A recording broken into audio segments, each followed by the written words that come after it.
Hello, guys. How's it going? Before I waste any more words, please type down there if you can see and hear me. Can you see and hear me?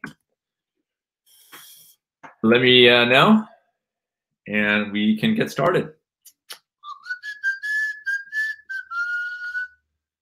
Musical interlude. Just type down in that little corner there. There it is. I can see and hear you, Barbara. Thank you. Elizabeth, thank you. There's only 3 people here. There was a lot more signed up, so hopefully people will join in as we progress. So questions go there. I broadcast them in case you haven't been here before. You type your questions in, and I publish them or broadcast them as it goes.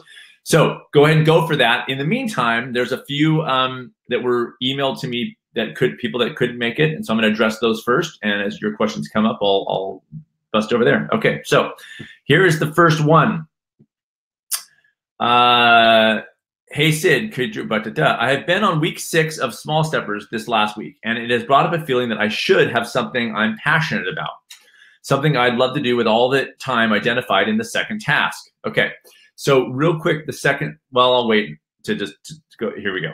As a bit of background, I've tried out a load of classes over the years, mainly craft, and enjoy making things. I've not found anything that has stuck for any length of time. At times, I compare myself to other people who do have something they're passionate about and feel like I'm missing out. Love the Small Steppers process. Thank you. I've been listening to the podcast for quite a while, but needed this little bit of extra help to make the move from thinking about it to doing it. Cool. Helen, thank you very much. Okay, so first, a little quick explanation as I rub some dirt off my screen. The second task, if you haven't gotten there yet, it's okay. It's coming. The second task is a very cool exercise where you imagine, this is the short story, but don't do anything about it now if you're not there yet. But you imagine a life where there's no food or beverage for anybody, not even for entertainment. You don't go out for coffee. You go to a party, there's no food, nothing. So the task is to first assess each day the reality for you, which is how much time you spend, a basic estimate in the kitchen, prepping, cooking, cleaning, how much time you spend shopping, how much money you spend on food, how much time you spend thinking about food, your meal planning, all those things. And you assess all those things. Then you say, okay, now that's gone. And for many people, this is not exaggeration, 1 to 3 hours per day when you actually factor in how much time you think about food and plan food and again, prep, cook, and everything else. Then you take that off the table and imagine a life where you plug in at night, you get everything you need, you wake up the day, and there's no food to be had or drink to be had. Nowhere, not even, no bars, nothing. Then you go, what would you do with your life? Now you've got 1 to 3 hours per day extra on your hands. It's an extreme, and the way it's a thought exercise, and so when you get there, you'll see the ramifications of this in terms of your own small steps list and everything else. But anybody who knows me and has listened to the podcast is going to know the first thing I noticed in this email question was, I should have something I'm passionate about. I don't like the word should. I'm not judging her for saying it. I'm just saying I want her to not have to think about the word should ever again. Couple of thoughts on this, and I was really thinking about this hard this morning. Couple thoughts. One, this 12 weeks is learning the system. So on one hand, I want to say, you know what? Don't worry even about thinking about this now. Learn the system, and then think about this thing later. But at the same time, I also want to say this. To find something you're passionate about sometimes is in a way a passive act. It's I stumbled upon this thing and then I went, boom. That's what happened to me with ultra running. That's what happened to me with nutrition. I mean, it was like handed a book and I went, oh my God, and it was like fascinating to me. What this means is that it's about creating a life for you that is open to things, that is receptive to things. And that is a huge part of the small steps process, which is you're getting rid of the weight off your shoulders. You're getting rid of the self-criticism. You're getting rid of the chatter that keeps you like this and holding on to routines that don't work for you and everything else. And when you go through that process, you are now open to things, to incredible changes. That's how I changed my diet, was I was in a receptive place. It wasn't that I necessarily looked at the information and said, I have to do this. It was being in a place where that information, I was able to take it in and change my life pretty drastically, but over time, to do that. So what I'd say to Helen is, don't search what's passionate for you. Don't search a passion. Continue to to strengthen your mind and body through this process, through the small step process. Another thing I was thinking about this morning, which is that it's not, I'm not the first person to talk about this, but a little bit of stress in our lives is what strengthens us. We need this little bit of stress. It's just that I extrapolated out and said, okay, in this small steps approach that I do, this is all about maintaining just that level of stress to continue growth. Too little, you stagnate. Too much, you burn out. And the small steps process that I'm teaching you in this 12 weeks is to how to manage and continue that level of stress always that is continuing your growth. For Helen, that is it. Don't worry about what's passionate now. Small step into areas that you may think you're not passionate about, but because it's small stepping, it's not a huge amount of time every day. You try new things. She's already doing that with the classes and things like that. What I would say is that maybe in the past she's done the classes too much, and the passion has been trumped by the fact that you are stressed because you have a big time commitment with a class and all these kinds of things.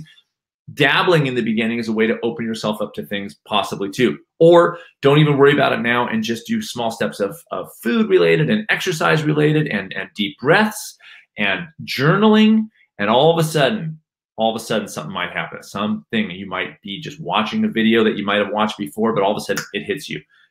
It's an opening. Okay, so that's what I would say to Helen, and thank you, Helen, for that. She'll be watching this later. So next one, and again, you guys can type in questions if you want. I'm just going to keep on going. So here's another one. Love the work you're doing, and thanks and hi to my fellow journey persons, she says, because she's not making it today, but there's a question for you for me to answer here.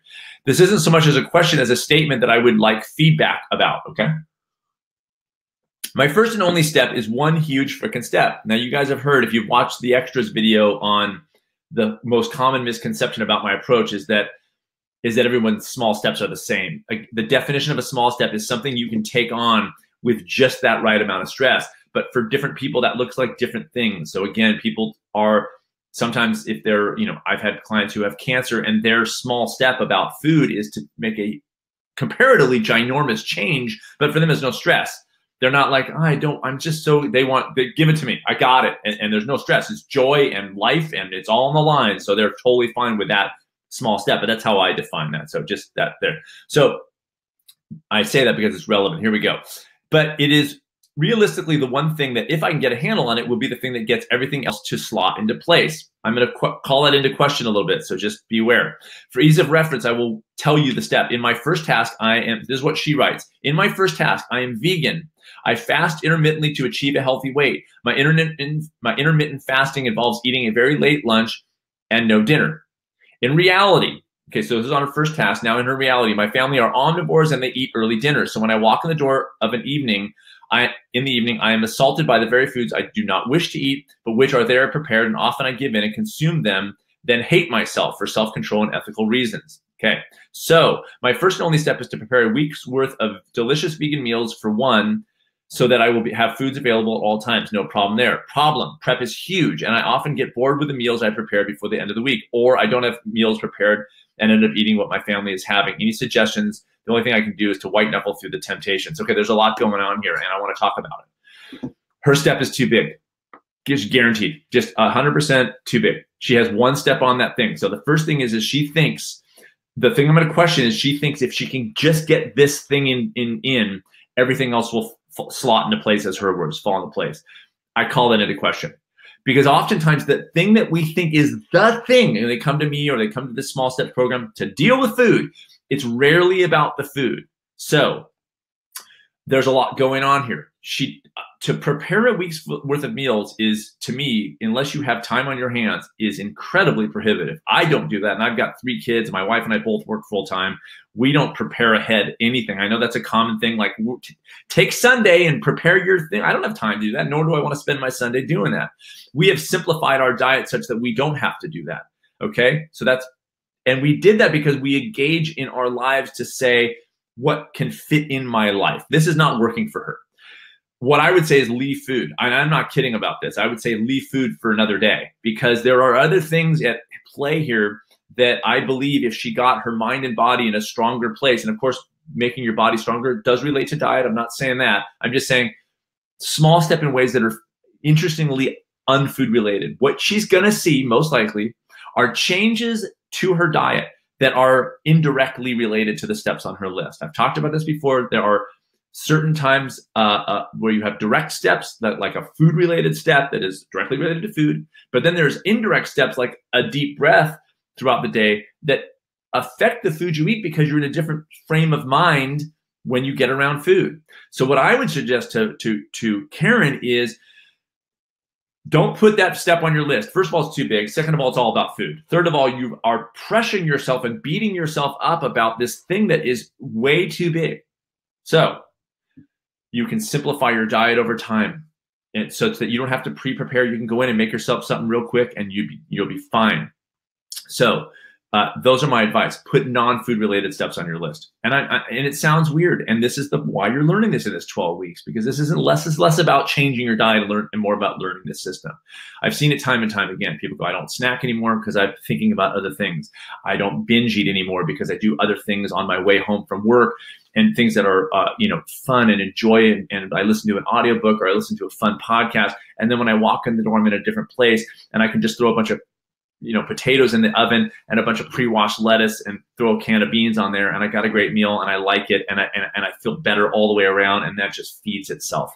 We have to understand there are two things that feed themselves: negative thoughts and feelings of failure and self-criticism and judgment snowball. So you feel bad about yourself, then you're led to less healthy habits, then you feel worse about yourself because you ate the ice cream you didn't want, then you go to more ice cream. But the opposite is true too. As you accomplish more and feel better about yourself, that too feeds in. And that's the small steps approach. Really, in a nutshell, is these little, right in the good pocket of stress. For those of you just joining the conversation, go back and look at the archive version of this because you'll get the beginning of it. But this nice little pocket of stress that is feeding your evolution and strength. Not too much so you burn out, not too little so you're stagnant. And the small steps do that, and they teach you accomplishment, and they teach you control over your life in the most powerful of ways. And that also is self-feeding. So this is just not trying to make the bad stuff go away, but bringing in so much good stuff that you just are motivated and rolling. And again, reminder, at any given time that a step becomes something you do all the time without thinking about it, it comes off your list. Okay, dig? All right. Okay, I'm gonna take a break from the pre-submitted questions because I've got a few ones here. Barbara, how do I stop blaming myself when I don't do what I've put on my steps list? I know this is an old issue, but I really want to just accept my humaneness and not beat myself up. Any strategies? Yes, of course. This is the nutshell. So two things going on there. Lower your step, okay? Lower your step. If you go, well, it's really small already. It's probably not small, because if you're not doing it, and more on this in 1 second, but if you're not doing it, it's probably because you go, and it seems like you should be able to do it. It's 1 minute of journaling. Why wouldn't I be able to do 1 minute? Let me show you guys something. At 9:55, I came in here and turned this computer on and got everything set up for this live Q&A at 9:55. So I'm sitting here working. Everything's great. I journal. I thought, I have a minute, so I journal. This is it. This is my journal entry. It's nothing. It's piddly. I stole a moment. I'll read you one little thing of it. I said, grabbing a moment. I grabbed a moment. This took a minute. So we think that something is small, but maybe it's not small enough. The second thing is, I ask you not to try to not beat yourself up. I say, beat yourself up for now. You're not going to make that voice go away. It's just what it is. And if you put your direction into not doing something like not eating candy, not beating myself up, then your brain is associated with that action always. Instead, okay, fine, I beat myself up, fine. But in the meantime, I'm going to do all this cool stuff for myself. I'm going to do my deep breath step, and I'm going to do my journaling step, and I'm going to do my creative step, and I'm going to contact a friend and send them a quick text to say, hey, I'm just thinking about you, 2 seconds, not a big time commitment, and you feel good. And every time you feel good, and every time you accomplish something, that is one less moment that you're going to hear the self-criticism. That's how it goes away. Not trying to try to attack it, but by bringing in more and more and more. The second point I want to make is the MOD, most of the time, that you hear me talk about. Understand this concept and really think about this concept in moments, but do that, because if you miss a step on a given day, it does not matter. That's a fact. It might matter to you in your brain, the self-criticism, the self-judgment you hear, but it actually doesn't matter. I really want to be clear about that. I'm a nutritionist. Dietarily, if you have one meal that has oil in it, it's going to be okay. It doesn't tip the scales. What tips the scales are the things that you do regularly. So if you exercise a few days a week and you miss a day, it doesn't physiologically change you abruptly. That's not the complicated nature of our bodies and minds are such that a one-off really does not do anything.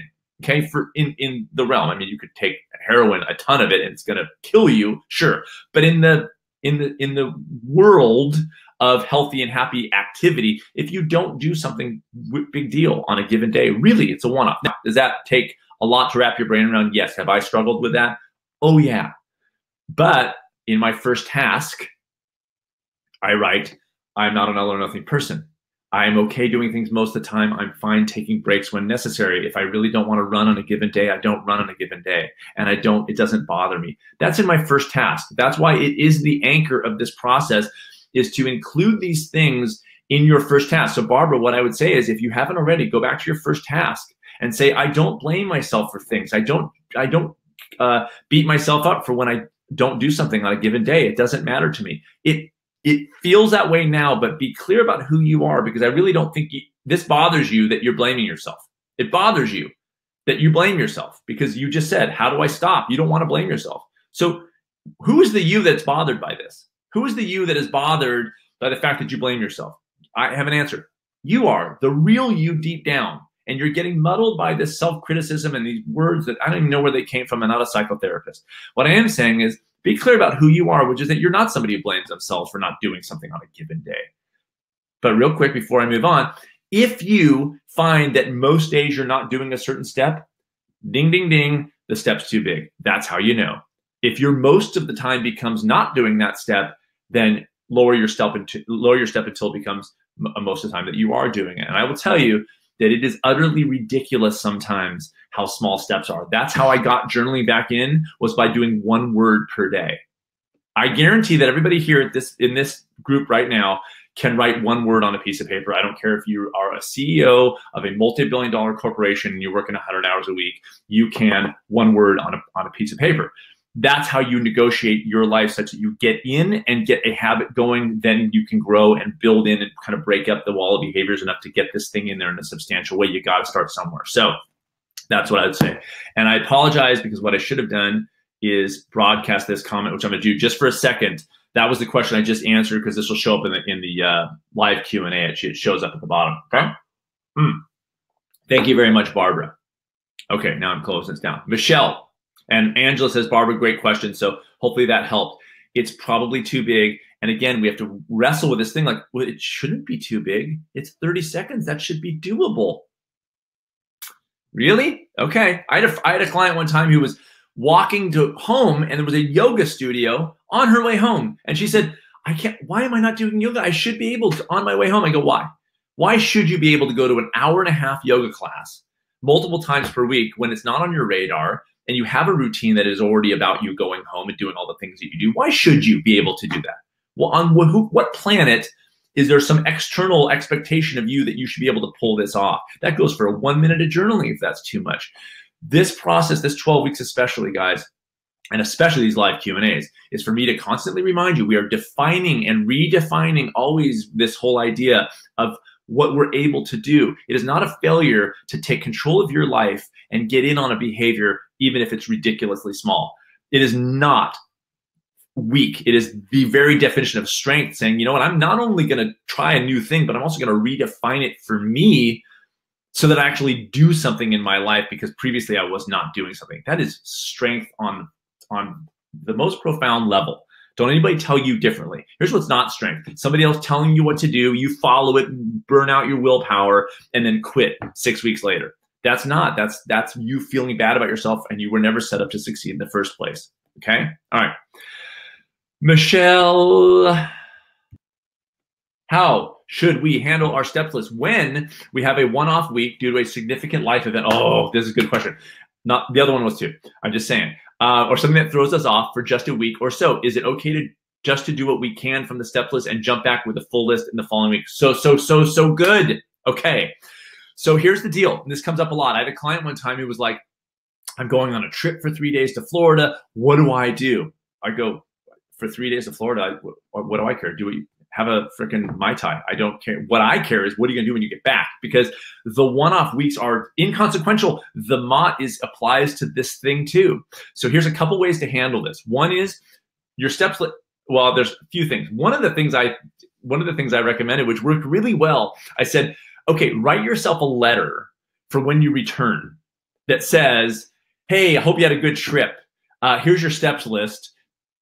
Feel okay to decrease it just to get back into the game again, and you're back.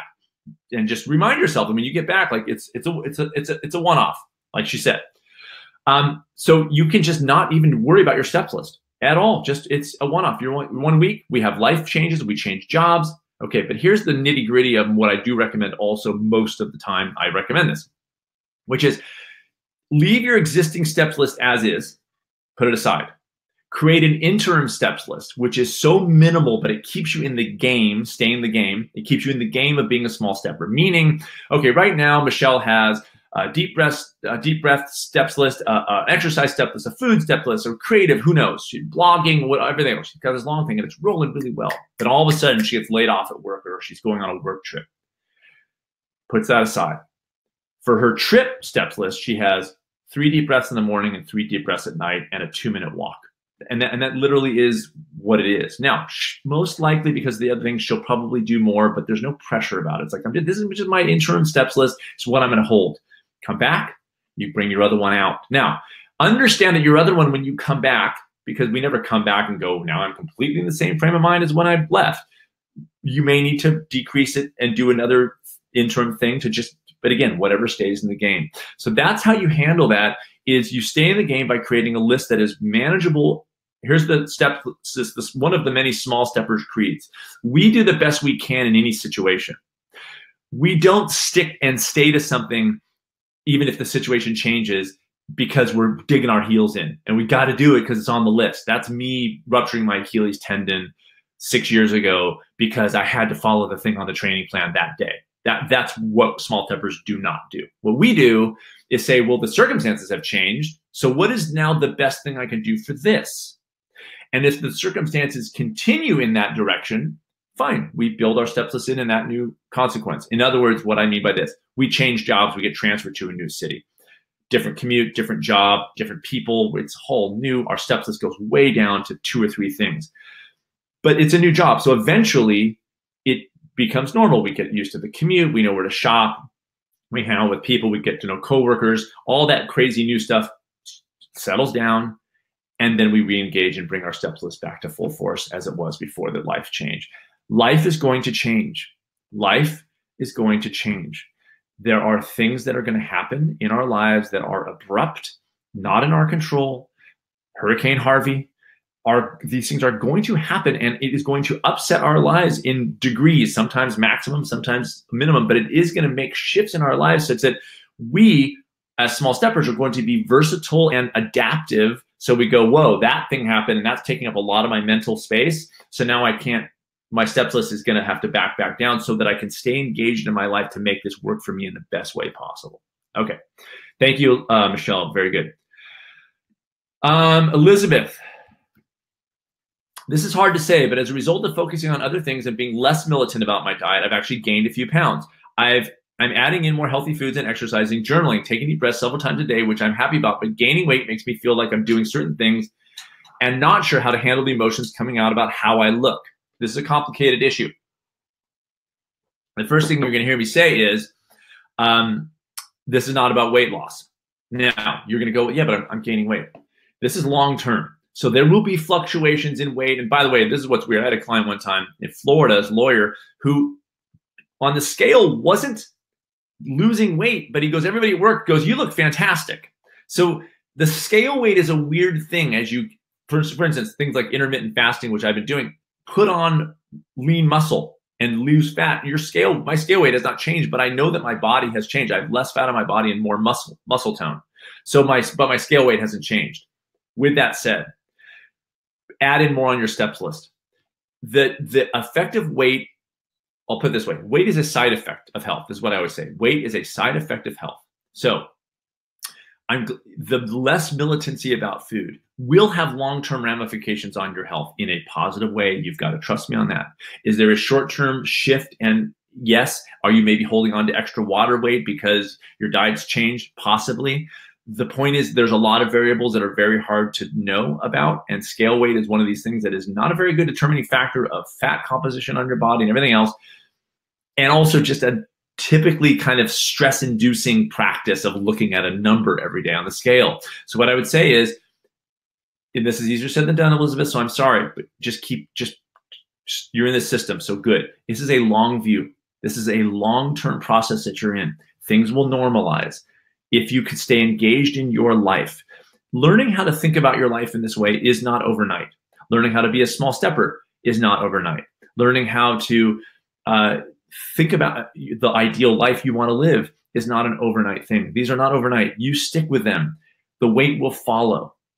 Probably maybe the weight that you had potentially was a result of militancy about diet that got you to this weight, but I don't think that delivered you happiness. You want to know how I know? Because you weren't happy being militant, because you got off that.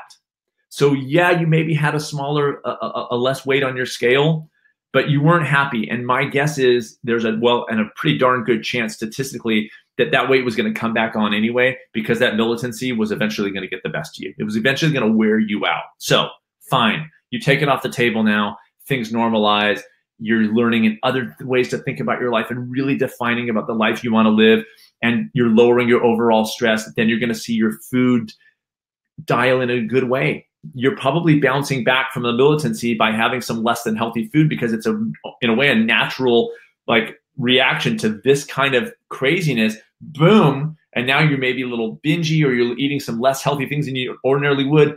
Stay at it. It's going to go shift, and it's going to go like this. And then you're going to settle on this nice little thing that's for you. And that's what's going to eventually give you the weight you want long-term, though. So I know it's easier said than done, and I'm sorry about that. But the fact of the matter is, I have struggled with militancy in my life. I'm in better shape now and under less stress. And I exercise less than I ever did before when I was militant. So yeah, I had a faster per minute mile. Okay, I went out and I could run an 8-minute mile. Great, now I can't, but I'm in better shape now. I'm healthier now at 48 than I was at 38 or 28 for that matter.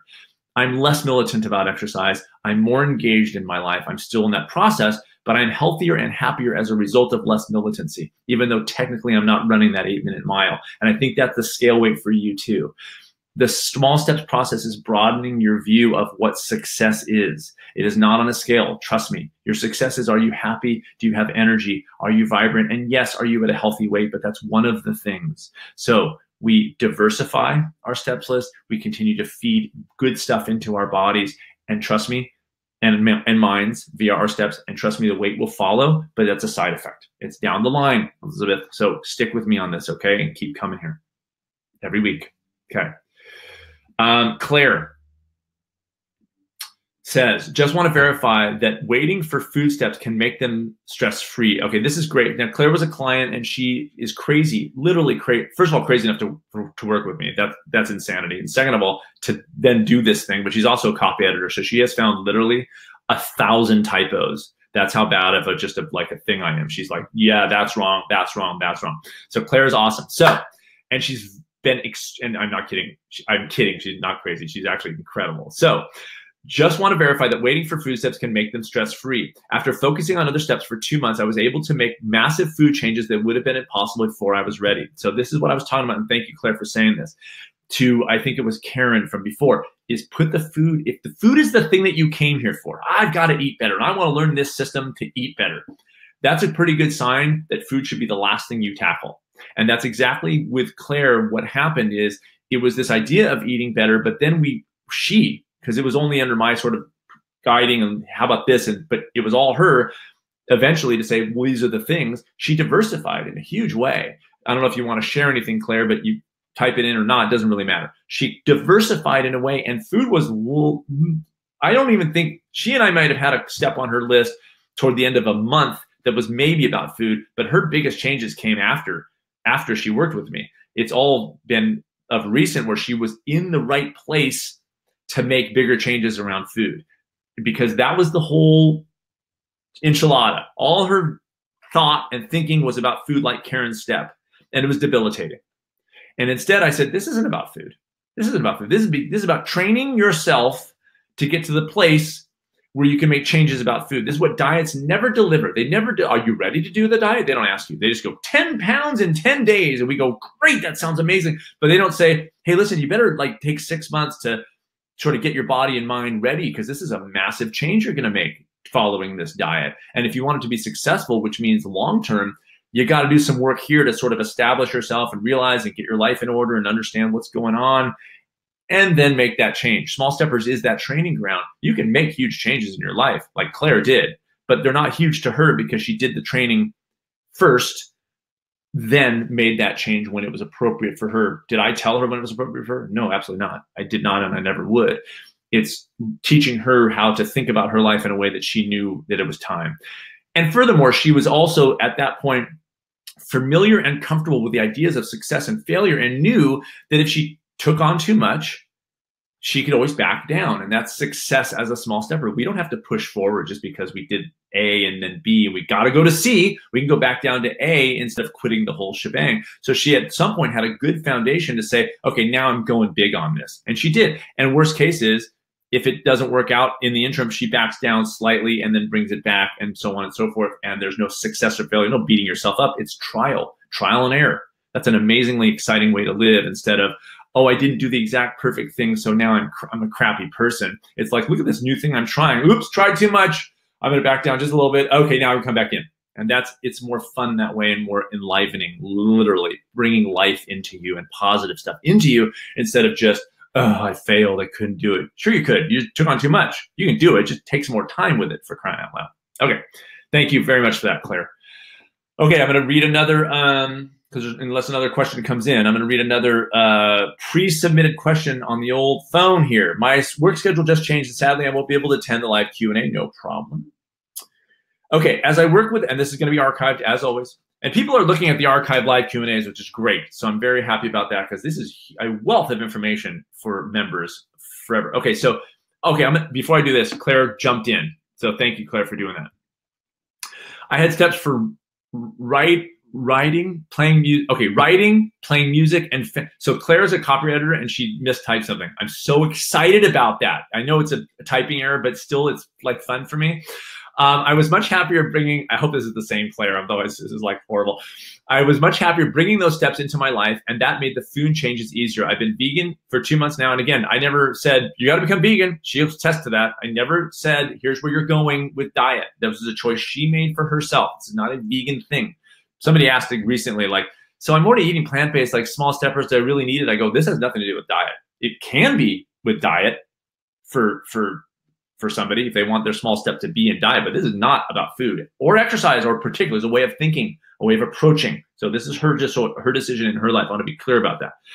I was much happier bringing those steps into my life and made the food change. I've been vegan for 2 months now, and I'm doing intermittent fasting. And after you said I'm a copy editor, I can't find commas in my iPad. Yeah, that's a likely excuse. And that's why I type my book on my iPad, and that's why there's so many typos. Okay, so Claire, so in other words, writing, playing music, fencing, guess what? All things that gave her joy. But she wasn't doing as many of those things as she wanted because the steps were too big. We broke down those steps into such manageable ways that they came back into her life, gave her so much joy. All of a sudden, her food habits are changing. She's filling in her life with all this amazing stuff. And then eventually, a few months later, boom, she makes a food-related step. Okay, it's not a joke, you guys. This is the real deal. I've seen it 1,000 times. This is how it happens. It's a little leap of faith, I know, to go like, but I want to lose weight. Deep breaths. It's so stupid. Just stick with me here and leap of faith. Maybe you've tried other yo-yo dieting. We know that doesn't work either. So try this new way of doing it and see what happens for you. Okay? You're just going to have to trust me because it freaking works. Okay. So back to this one. My work schedule changed, and sadly I won't be able to attend the Q&A. Okay, fine. As I work with the first task, I do have a topic, though. I've watched the first 3 archives. Very cool. So if you've already addressed it in the later ones, just direct me there. It's fine. I'll answer it again because why not? I tend to operate on feelings, and I'm having challenges wording my list into I am or I have or I something other than I feel. Okay. I know the power in these statements I'm working on, so want to find a way to step outside of that. I feel There it is, inadequate, not creative, and just kind of lost, and actually a bit embarrassed and not being able to formulate something better. Thank you so much for this platform in which you do this deep work in a way I've not done before. Very cool. Hope to be around for the next one, Patty.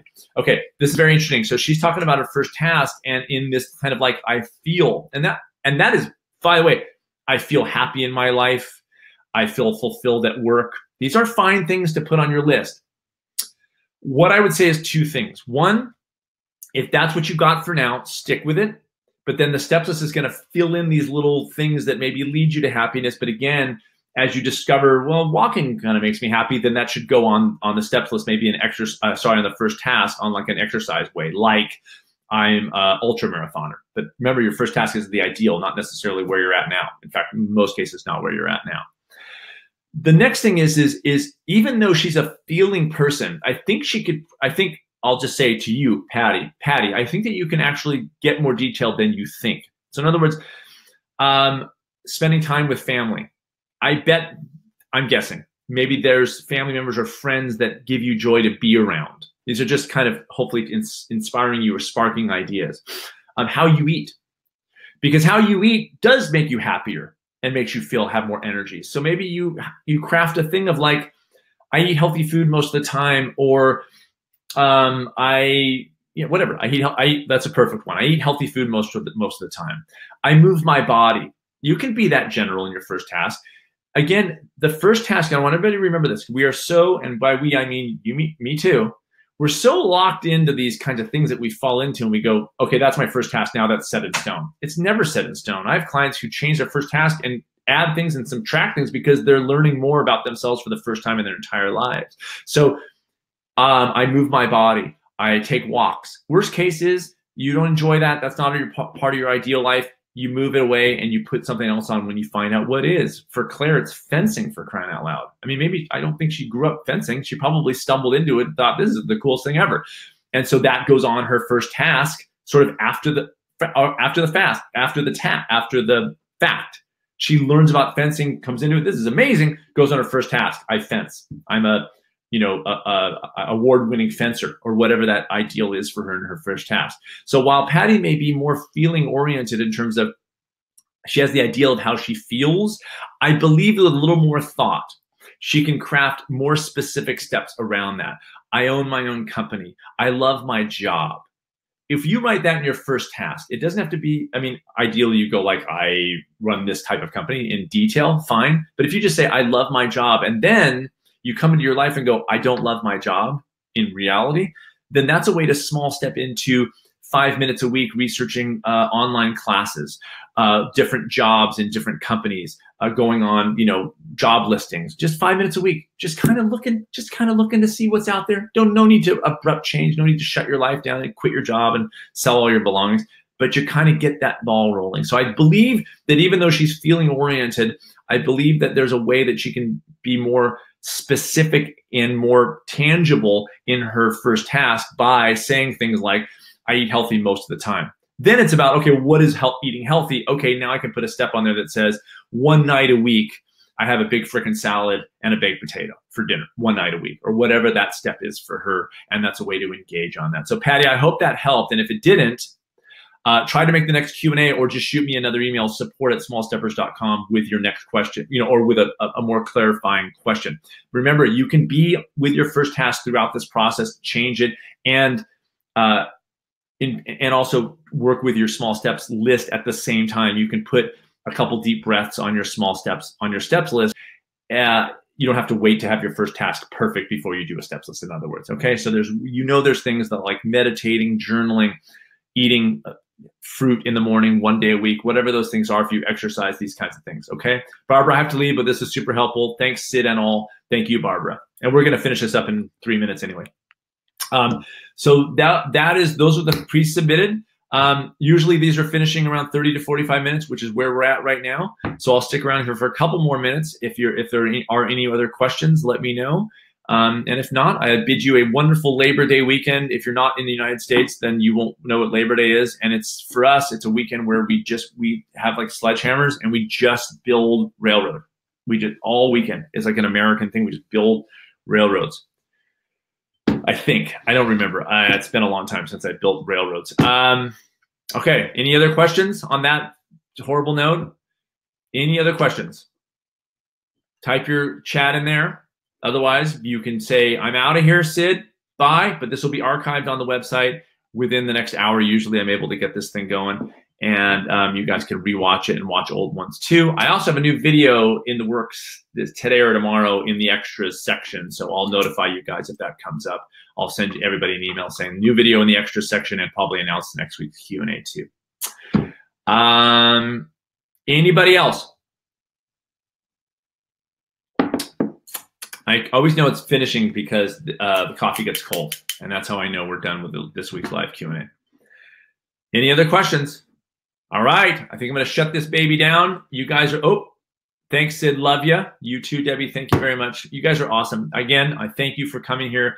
When you bring the questions to the public platform, not public, but for members, it really, everybody is having the same kinds of questions, and they're the perfect questions. The struggles that you guys are going through are exactly what comes up in this process. It is so cool. This whole self-criticism, you're starting to notice these voices in your head that sound like you. You're starting to look at them now. You're not accepting them. You're going, I don't want this in anymore, and it's done. And that is the beginning of an amazing transformation, or what I say, becoming more you is what's going on. So thank you, Angela. Lorraine, do you meditate? Yes, I do. I meditate in a few different ways. One is by taking minimal deep breaths throughout the day. That is period. I've been doing that since I've been a small stepper for now years, 4 or 5 years. So again, set your step list. One deep breath is meditation. I mean, it is on every level. It is one deep breath is meditation. Is it as much meditation as 45 minutes? Quantity-wise, no. Quality-wise, yes. It's just not going to be, but it's a way to get in. So yes, I do meditate. The second way is I do this headphone thing that I've been doing for years at night before I go to bed most nights. The third way is I've been doing this Wim Hof thing for over a year, and there's some breathing exercises in that really have a meditative thing about that too. They calm me. The process has been incredible. So those are the 3 ways that I do it. I'm a big integrated guy, so I'm like integrating meditation throughout the day. My philosophy of meditation is that it is sometimes it's sitting and just being quiet and being aware and listening to your breath. But other ways, it's living meditatively. So it's building in moments of awareness and presence throughout your day. And I like both of those models, just like I like running, but then also integrating exercise throughout my day to stay engaged throughout the day. This idea of meditating 20 minutes and then being a stress case for the rest of the day doesn't work for most people. And also running for 30 minutes and then sitting in front of a computer, never getting up for 9 hours, doesn't work for most people. So I'm a big spreading things out in life kind of idea. Good? Okay, you guys. Thank you so much. Again, this will be archived, as are the old ones. You guys are awesome. Keep trucking. And if you have any questions that you can't make it to the next live Q&A, support@smallsteppers.com. My assistant forwards them to me, and I'm able to answer them on this platform, which seems to work quite well. All right, you guys. Have an awesome weekend. I will talk to you next week.